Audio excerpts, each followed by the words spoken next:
O sangue e a vida. Gente, por um certo tempo na Idade Média, né, até tempos quase modernos, pouco tempo atrás, acreditava-se que pessoas doentes tinham um gás venenoso no seu sangue, então tinha que sangrar, tirar o sangue da pessoa. George Washington morreu porque quando ele estava doente tiraram 40% do seu sangue. E parece que tudo indica que ele morreu por causa disso. Mas a Bíblia diz, porque a vida da carne está no sangue. Inclusive, você vai lendo Levíticos, parece assim, e o sangue conta a sua história de saúde. A gente faz exame de sangue, não faz? PCR, para saber se você já está imunizado à vida. 16, maior barco de madeira possível. Nossa, gente, isso é mito. Não é o dilúvio. Foi local. Eu digo, Deus não ia construir um dique.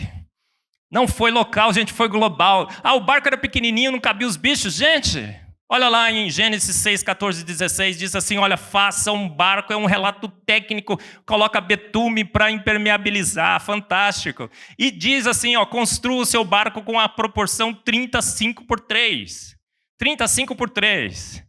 E aí, gente, o que aconteceu? Primeiro descobriu-se que as dimensões de Gênesis representam o maior barco possível de ser construído em madeira.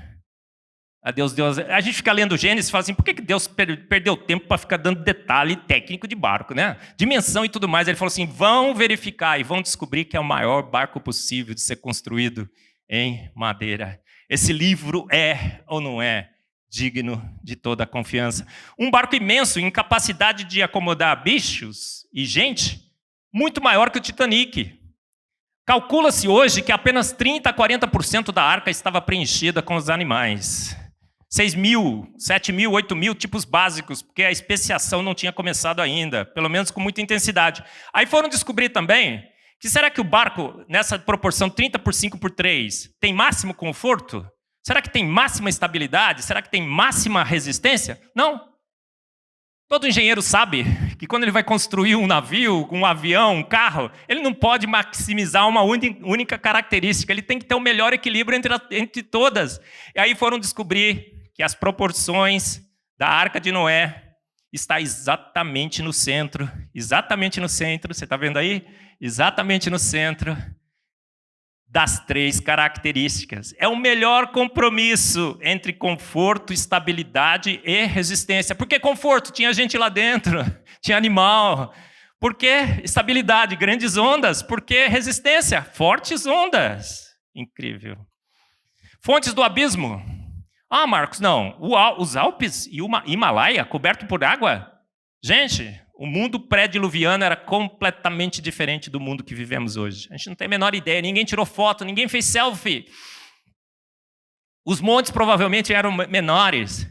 Mas em Gênesis 7:11 está escrito assim, no ano 600 da idade de Noé, no mês segundo, aos 17 dias do mês, naquele mesmo dia se romperam todas as fontes do grande abismo e as janelas do céu se abriram. Gente, fontes do grande abismo? O que é isso? Janelas do céu?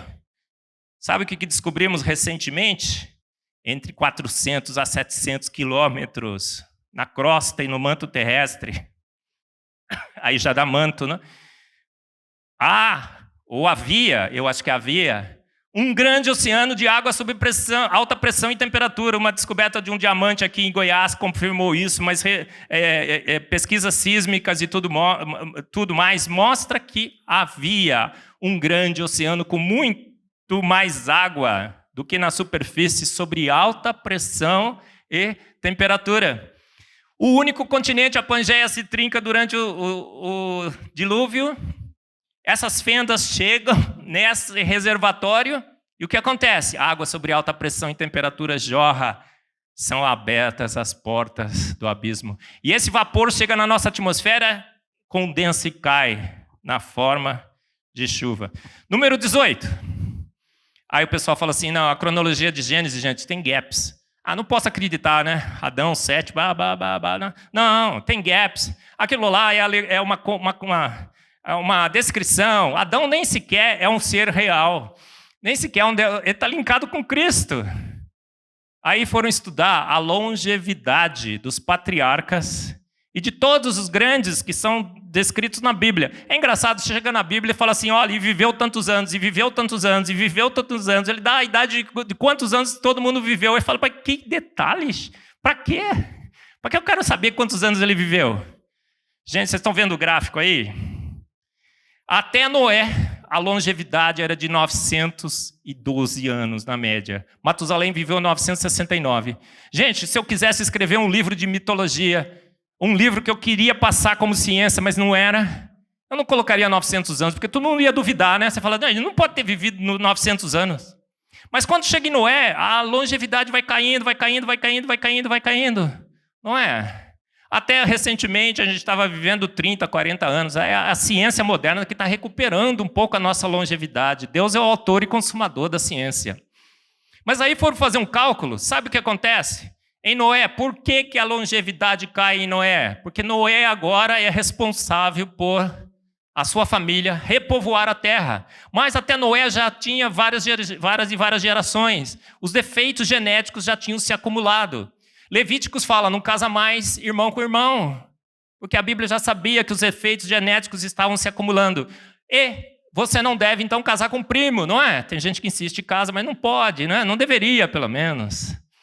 Porque a necessidade com os defeitos genéticos se acumulando é que você case com pessoas que tenham uma genética diferente. Mas os filhos de Noé tiveram, né? E os netos, a família de Noé teve que casar entre si, filhos, netos e bisnetos. Isso é o que se chama em genética de um gargalo genético. Populações que são isoladas, um único casal numa ilha, né, a longevidade cai. E cai exponencialmente.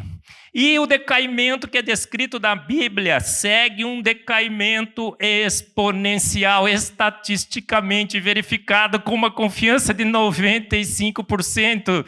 Teste ANOVA de coeficiente T, o R ao quadrado. O R ao quadrado é 0,954. Você conhece um pouco de estatística? Você sabe da relevância disso. Tem um único ponto um pouco fora.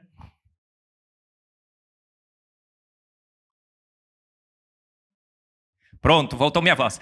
Um único ponto, um pouco fora da curva. Esse ponto fora da curva mostra, inclusive, que não foi proposital. Gente, será que vários e vários escritores, ao longo de milhares de anos, né, 2000, fizeram um pacto para reportar longevidades que decaíam exponencialmente?